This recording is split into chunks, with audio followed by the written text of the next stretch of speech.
In this episode, we are diving into what I personally feel like is an extremely revolutionary idea about planting a seed, letting that seed grow so that you can be a multimillionaire giver through cash flow. Does that sound like a wild, crazy, and interesting concept to you? Because it is. We're going to be talking about it in this episode.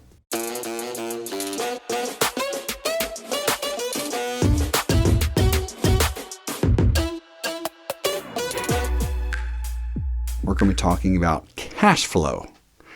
I've mentioned it earlier, and you liked it. Cash is trash. Cash flow is king. Genius. Meaning, if we want to create an amazing lifestyle for our family. In fact, 2 episodes ago, you said that it's all about a life balance, but you don't have to have a day balance, right? It's about creating this amazing vision. You, my beautiful listener, we all need to create cash flow, whatever that looks like. Because one of my definitions is you have income and then you have cash flow. 2 different things. Income is money that you make from actually working physically. You, as a human body, spending time to do things. Cash flow is money that comes into your life, currency units that come into your life based on something that you created using either money or time to build. Because everything requires either money or time. In fact, if you guys can find something that doesn't require money or time, please let me know, and I'm all in on that investment. Oh my gosh. One of the coolest things I think you said last episode is time is my only asset. And that was so profound. I'm like tattooing that on my arm. But as soon as I leave this room, it's so good. Thanks. And what we're going to talk about in this episode, which is cash flow, is how those go together so that you can use cash flow to buy more time. Yes. If you've never read Rich Dad, Poor Dad before, you have to. Yeah, it's a must. It is so good because it distills down some of the most basic wealth building tools in the world that most people miss. And so it's pretty easy. I'm just going to try to explain it in 30 seconds or less. Let's see it. I'm going to watch this clock. People get a job to make money. That money either goes into assets or liabilities. Liabilities are anything that doesn't bring in more money. Remember, we talked about money grows. Money likes to make money. So if you buy an apartment complex that brings in rent, that is an asset. If you buy your own house and you have to pay a mortgage out, that's a liability. And most people wouldn't call it that. But if it sucks money, it's a liability. If always. It makes money, asset. All right, so remember that. If what you do with your money goes only to liabilities, you're forever going to have to spend and work. Go to that job. Yep. And so some people call that a rat race. Again, we're not anti-job. We are anti being a slave to anything. So even if you love your job and want to keep it forever, we still want you to be able to do that because you love it, not doing it for the money. Okay? So I want everybody who works for me to be completely financially free working for me because it's their passion. And I'll still pay them, but it's a passion project. It's a passion life. All right. So you make money. You buy assets. Those assets can then eventually bring in so much money that it can cover all of your normal expenses. And the day that happens, you're called, quote unquote, financially free. Correct. So you're free to do what? Whatever you want. Whatever you want. Anything you want. Anything. And so therefore you're no longer a slave to money. Yep. Now, if you raise up all those liabilities and you have more expenses, then you're back in the trap. So the goal is to be able to purchase assets that can fund whatever you want. And remember, we talked about instead of, I can't afford it, how can I afford it? Yeah. How can I afford it? Well, I can afford it if I do these micro changes and be able to save enough to buy this thing. Then that thing can pay for that car and it won't actually cost me anything. Sure. So it's this beautiful, amazing, simple action of saving to buy things that bring in more than constantly buying dumb things that just keep going out of style, going out of style. So it's sexy to buy assets. Sharon Lechner is always saying. Sharon Lechner wrote Rich Dad, Poor Dad with Robert Kiyosaki, and she just keeps talking about how sexy they are because freedom is sexy. Sure. Being a full person, being a whole person is sexy. Yeah. And it's sexy to be able to give your best to the world. Yep. Off the top of your head, what are 3 assets that people could buy with their money to create more money? Stocks that produce dividends. Bam. That's absolutely one. A rental home and or Airbnb. Oh, good one. And then an apartment complex. Again, still rentals. Yeah, which is real estate. I mean, that's you're buying either a physical asset or a liquid asset, which would be stocks. What did I miss? I know there's tons. Oh, there's so many. Give me a few more. There's so many. An example, since time is massively your only asset in general, if you have a cash flow that comes in that you use, or your income comes in and you use that income to invest into human capital, that human capital frees up more time so you can do more things, aka a maid. Someone who can, like a meal prep service, right? Someone, you investing in that meal prep as the food just comes delivered to your home, already cooked and everything's totally ready. You no longer have to cook. That saves you time. Therefore, you have more time, which means you can increase your skills and your knowledge and your abilities to do something. For me, books can be assets. Now, I'm not talking about just random books. I mean, like literally, you could go buy rare books that increase in value over time. Now, are they technically on paper a real asset because they don't generate income? It's exactly. They can long-term generate. Long-term, yep. It's a good argument because when they're sitting there, like let's say you buy a rare book, a Mark Twain first edition that's sitting on your shelf, it's not going to generate any income or any cash flow unless you buy it and then immediately flip it to somebody. Okay. Right? So anything that... You and I are funny about this description. Yeah, no, exactly. If you buy a business that you don't have to show up to, totally. Let's say you bought a business for $500,000, you've got managers in place, and they give you reports. You don't have to show up, but every month you get a check. That is absolutely an asset. That's 100%, an asset for sure. There's tons of different ways that you can. Oh yeah. Even your car could be an asset, and everybody's like, "What? Cars are always a liability." Well, do you rent your car out? Correct. Do you have somebody else Uber your vehicle for you and give you X amount of dollars? You know, absolutely, which is amazing. Same one thing with your house. Like that's what I love about Airbnb, Britney. Oh my gosh, I love Airbnb because you can again use your home or some homes or pieces of your home to create cash flow. That's one of the coolest things that Ariel Development Group has done over any other developer.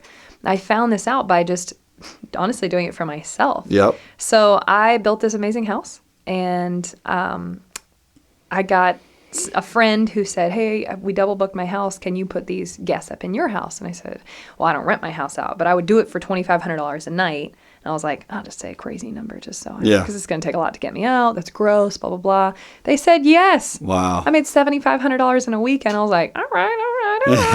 Wait a minute here. That house ended up generating $225,000 a year. Killer. For me, which was nuts. And but Banana guess town. what happened? I had to leave. Every time I was like, I'll get out. I can move. I'm like, I know I'm a millionaire. I don't care. It's too much. I'll go sleep in a hotel. So we started actually designing Airbnb-able spaces into all of our homes. Mm-hmm. So that when we first started this, a lot of the millennials were too scared to buy houses. Why? Well, I'm just going to rent. Because houses weren't really even thought of as that valuable because when we came into the real world, it was 2006, 7, 8, 9, 10, 11, 12, and the real estate market was tanking. Yeah. And so it was such a scary thing. Why buy a house when you can just rent? So if we can give our buyers freedom to rent their whole house out, they move into this small space on a weekend. Yeah. They can leave whenever they want. They can whatever. Yep. It's actually an asset and an amazing income stream for them. Yeah. They're not even afraid when they lose their job, they can live off their house. Yeah. I had 4 buyers do that. They all lost their jobs, didn't even miss a beat because their house is making so much money. Or you can live in the big part of the house and rent out the small part. Just depends on your lifestyle, your family, your kids, what you can do. But they're it's like a duplex, but not. I'm going to share a personal story, someone that you know very well. And he did the exact same thing. He's doing what you just mentioned right now. And then he took it a little bit of a step farther. So he has a house in East Nashville next to Shelby Park. And did I build this house for you? Yeah. Okay. Yeah, you know exactly what it is. Sounds like a smart. Yeah, sounds like a smart person. So he buys this house, and the house was like 400 and some change. You probably know the exact number. Let's just say it was 480, right? So he buys this house, down payment, the whole nine, right? $480,000 property. And this property is gorgeous, number one. But number two... I mean, I built it. Yeah, it's a Britney Turner property, so it's immaculate. But number two, it has this entire side apartment that he lives in. right? So it has. So he moved into the small part. He moves into the small part, and I mean, it has everything you could possibly want. It's like a 1-bedroom studio with a bathroom, and it has an entrance, a whole separate entrance. It has the yard, a fire pit, desk, and a porch, and has everything you could possibly want. Parking spot right there. Yeah, parking spot, everything. And then you have this 3,000 plus square foot house on the side that he rents out, and the door and everything is connected, so he can either soundproof. Yeah, totally soundproof, so he can be there and someone can be in that Airbnb the exact same time he's living in his part, and then when no one is renting out the home, right, he can live in the house as he wants, have guests over, have friends over. So he's creating cash flow. That turned his liability into an asset, and then he took that money that he made from the asset and did what with it? He bought stock into Airbnb. And when he bought that stock, it was at $170 a share, and then it went up to $220 a share, which is $50 per share increase. So if you bought 1,000 shares, okay, how long did it take it to go up? 2 months. How much would he have made? $50,000. I mean, of cash flow. I mean, that's not that much, but that is to some people. I feel like it's a lot. I mean, it depends on your view. It does. But yeah, that could possibly pay for a few child rescue operations. Yes. That could possibly pay for your whole family to go on vacation every Yes. year and create countless memories. How much effort do you think that really took from him? Legitimately minutes. 6 to 7 minutes. It's crazy. Realistically. So what is his dollar per hour? Yeah, on that move, exactly. Yeah, think through that precisely, because taking that then $50,000 of cash flow that he made, from that 7-minute transaction, he can now go, that's a seed. He can take that seed, put it into more either other stocks that create cash flow, or maybe he can put a down payment on another Britney Turner home and rent out both sides to other people. You can have a full-time renter in the small apartment and then an Airbnb, which creates cash flow. He takes that cash flow and buys more stock with it into something else. That stock goes up, and then he's able to take that money and fund all of the mission trips from this one home. Right? This one house can be viewed as, okay, this is my donation house. This is my giving house. Any money, any cash flow that is produced from this seed, if you will, is directly and proportionally, all of it is funneled into this mission. So don't lose what he's saying. Instead of donating, let's say the $50,000 to YWCA. Yep. He buys an asset. Yep. And if that asset generates $50,000 a year minimum, which we know it's making over 100, he can give for how many years? Forever. So this is the power you can have. Yes. How many lives do you think he can change with $50,000 a year forever? Yeah. How many lives can he change versus just throwing 50 grand in there? Is it holy? Is it beautiful to donate $50,000? Yes. But is it forever holy and beautiful? If he can continue to provide because he took the time to be around the right people, to educate himself, and to optimize his time and his assets. Yeah. So that's his gift. Totally. Is those 3 things that all of you already know how to do now. Yeah. And he just is making a ridiculously amazing ripple impact. So let's say it makes 100 grand a year, but he decides that every single bit of that money goes to this organization, Absolutely. Operation Underground Railroad. Right. Okay. Yep. So he could have used that 50 grand and thrown it at them, or he could have bought this asset, and then every year he gives them 50 grand. What do you think he could do with that other 50 grand if all that money goes to Operation Underground Railroad? Do another one. Could probably do another one. Exactly. And keep stacking it and stacking it and building and building and building. And you can have your, we have one of a good mutual friend of ours wants to do what he calls flip the tithe, which is where he uses and lives off of, and his entire livelihood is constructed off of 10%, and he gives away 90%. Yeah. You met him and his father just recently. And giving, I mean, think about that. Having the ability to give away 90%, that would be an example of, let's say, this mutual friend of ours, one of my best friends, grows that portfolio of rental homes to 50. And he still makes enough money that he can easily live off of. 50 properties generating $100,000 a year, right? You can live off that.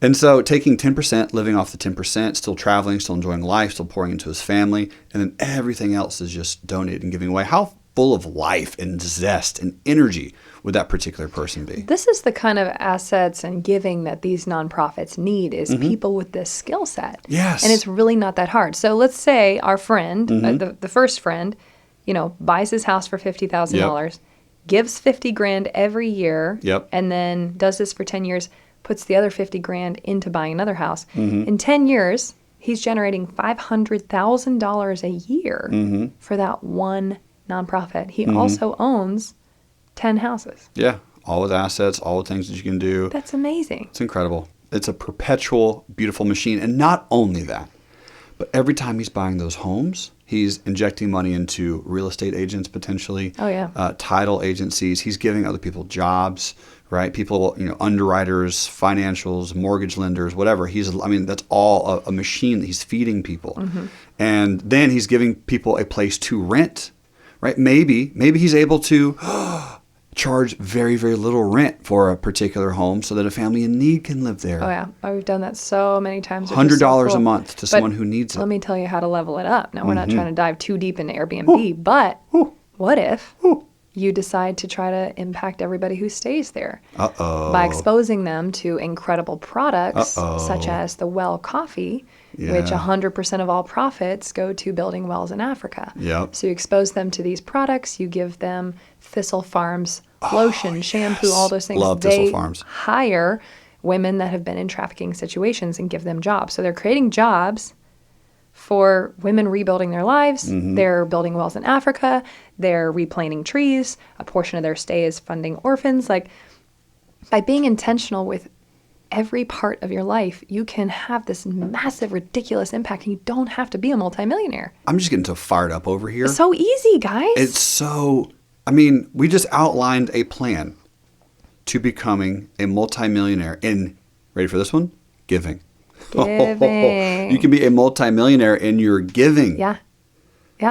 That is amazing. 100 people stay in that house a year, minimum, which is going to be more. But 100 people stay in that house a year. 100 people start buying well coffee. 100 people start buying Thistle Farms. 100 people start, supporting these different things. So it's so cool by you taking the time to explore and create these connections and then bridge that gap to your customers. Yes. Show them how their lives, their purchases, their spending made a difference. You're filling their cup. You're letting them be part of changing the world. And how fulfilling do you think that is for them? Britt, you get me so fired up right now. Let's go into the next episode where we keep talking about the fastest way to become a multi-millionaire. Boom.